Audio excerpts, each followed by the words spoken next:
укрепить свою передовую линию, подводят подкрепление к первой линии. Тем временем мы обращаем внимание на то, что немецкая бронетехника частично подбита нашей артиллерией. Вы видите, например, горящий Т-4. И вот наши танкисты с десантом и подкреплением славной пехоты Красной Армии идут вперед.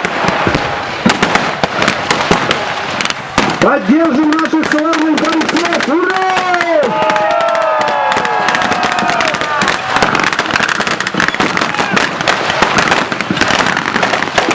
Вы видите, что с большим трудом, но перевес явно на стороне нашей Красной Армии.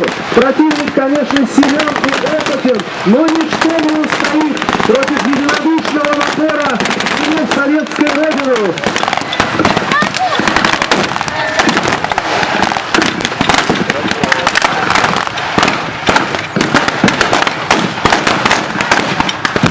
И вот немцы уже вынуждены покидать свои окопы, переходя на вторую линию укрепления, чтобы не оказаться окруженными и раздавленными гусеницами нашей бронетехники.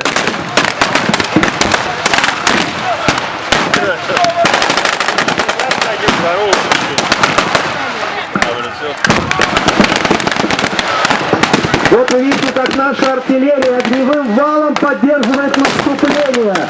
Огневой вал — это такой прием артиллерийской стрельбы, когда огонь артиллерийского орудия переносится впереди наступающих постепенно.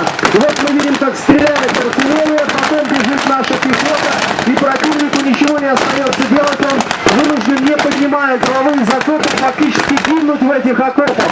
Немцы опять отходят, опять пытаются выровнять линию фронта, отходят все дальше и дальше, бросая подбитую бронетехнику. И вот уже полностью нам взята линия окопов. Вот уже фактически дошли до немецких окопов. Уже расчеты ТАКов покинули свои позиции. Уже взята вторая